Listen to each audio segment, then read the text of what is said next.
So, what's next? I mean, you had the fight with Pettis. It didn't go your way. Do you have? I mean, you got the South Carolina card coming up next week. When are you looking to get back in there? Yeah, I really wanted to be on that South Carolina card, obviously. I mean, I felt the UFC. Me and my dad worked really hard to get him to come to my hometown. But, yeah, man, the Nashville fight didn't go the way I wanted it to and got put out. So we're looking at probably fall. I would love to get on that Madison Square Garden card. Would be awesome. That's kind of like my home away from home anyway. But given the summer off, just give my brain a little heal up and the body to heal up as well. So, I've known a lot of guys to get knocked out and try and jump back out there, which is what I wanted to do, and barely get clipped and not the same anymore. So I just want to make sure this is all right before I step back out there. You had one of the best responses to a loss, I think, in professional sports across the board. I mean, you're so gracious and just, for someone getting knocked out like that, what was the response like, not only from fans, but the MMA community in general? Because it just seemed like you really set a good example of how to take a loss. Well, thank you. Yeah, it's been great, man. A lot of fighters actually messaged me on social media telling me to keep my chin up, that, what I was, said win or lose was kind of inspirational, so that really meant a lot. But I don't know what it was, man. As soon as I got to the back, I had a smile on my face. Like, I don't remember getting out of the ring or anything. All I remember was getting up off the stool, looking at Anthony, and because his nose was bleeding like crazy. I knew it was broken, so I'm like, all right, I'm going to be a little more aggressive. And that's all I remember. I remember going to the back, and, like, these sparkles went away, and I see Chris Weidman's face just smiling at me. I'm like, hey, man. He's like, what's up? And he was, like, laughing because I've asked him the same question 13 times. So, yeah, man, it was definitely a weird experience, but, hey, I'll be back. So. How's the YouTube channel coming along? Oh, it's great, man. Stephen Wonderboy Thompson, check out the YouTube channel. It's been great. We actually dropped that episode Thursday. Every Tuesday we're doing a tips and tricks, like a kind of Technique Tuesday type deal. So getting a lot of positive feedback on it. And this is something we've been wanting to do for a while now anyway, me and my brother. And finally we just committed, and we made it happen. So it's a lot of fun. Learning along the way, though. We're learning, so it's good. What do you make of Anthony's upcoming fight against Nate Diaz? I mean, it seems to be a lot of animosity. Yeah, man, I don't know why. I don't know if it's the fact that Anthony called him out, and Nate hasn't had a fight I don't know how long. So whatever Anthony did must have lit a fire in him, because he's wanting to, he's fighting. So I think it's going to be a great fight for both of them. Of course, I think I'm rooting for Anthony just because he beat me last, and I've been a fan of his for a while anyway. So, I think the only thing Nate's got him, he's definitely got the reach, but he's just a relentless guy. He takes a lot of damage, which that tires a lot of his opponents out. Taking that damage, as his opponents start getting tired, then he just takes over. So it's going to be a good fight. With losing the way you did, do you want kind of, someone that's not in the top 5 for your next fight, just to kind of get back on the horse, so to speak? You know what? I was actually wanting somebody from, anybody in the top 5, to be honest with you. RDA, Ponzinibbio, I don't know if Till has anything coming up, but anybody in that top group would be awesome. But we'll see what happens. I've got I'm back into training, by the way. I'm not doing any heavy lifting or heavy sparring or anything, but doing mostly skills and stuff. But man, I'm itching the bits to step back out there and do it again. I don't care who it's with. Wonderboy, what continues to motivate you now? Man, this is something I've been doing for a long time, since I was 3 years old. I've always been very competitive. So, I told myself I'm going to do this as long as my body will let me, or when my coach says I'm done. Once my dad, Pop, says I'm done, it's over. But, man, this is what I love to do. I love hanging out with you guys. The fans are great.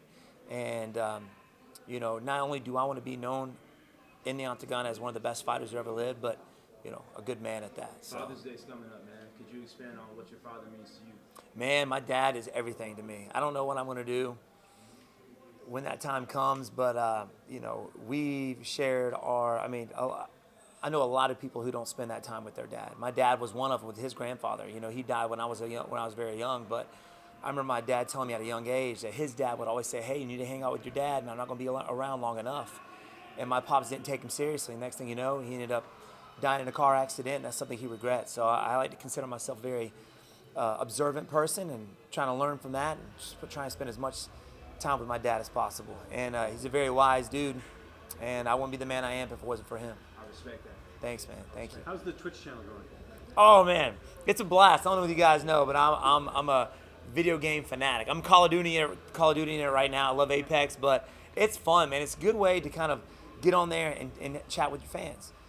Everybody that's on there. Talk. You don't seem like the type of guy to trash talk anyone. No, I don't, but I rage, man. Yeah. I'm a rage. I've already went through like 3 controllers already, just like smashing them things down. But It's fun. It's a good way to talk to the fans, and the fans love it, man. Yeah. Just sit there and chat with them. You know, after a big fight comes up, the next day I'll get on and you like say, all right, we're going to be talking about the fights, and it's crazy the kind of support and stuff you get when people want to talk about the fights. They get on and we just chat for about an hour, 4 hours. Next thing I know, I'm looking down. I've been playing video games for like 4 or 5 hours. I'm like, oh my gosh, it's killing me. But I love it, man. I love it. What can we expect from your teammate Carl Reed on Contender Series? Carl Reed is the next big thing, man. I mean, he's a big 205er. He moves like I do. He's not the typical 205er, man. He moves around like he's like a 155er. But you know, he's the one of my wrestling coaches as well. He wrestles one of the wrestling coaches at Limestone University. But he's got my stand-up, and you're gonna see. He's definitely an up-and-coming prospect, and is going to do work in the Contender Series. Will you be there for his fight? Are you going to corner him? I was going to. Well, I don't know if I was going to corner him, but he's already got his coaches. But be there as a teammate, yes. I know they switched it from July to I think August. So we'll see what my schedule's like. I really want to be there for him. So hopefully, I've been busy this whole summer, teaching classes every day. You know, that we have a hard time when one of our teachers goes out to fight or to coach. So I got to pick up the slack. So hopefully, I'll be able to catch his fight. So last night you didn't do too hot in MMA trivia, but you said you probably come in last. Yeah. So we were on the Ariel Helwani show last night, and it was me, Ben Askren, Stipe Miocic, Eddie, yeah. And so it was MMA trivia, and I'm horrible at MMA, man. I mean, if it's a good card, I'll watch it, but I was the first one out, and I knew that was going to happen. I told him if it wasn't Harry Potter trivia, I was going to suck. So yeah, I didn't do too well. So Harry Potter, huh? Yeah, man, that was like my jam growing up was Harry Potter. So like, my nieces and nephews are all into it, so that's kind of something we have in common. So we talk about it all the time.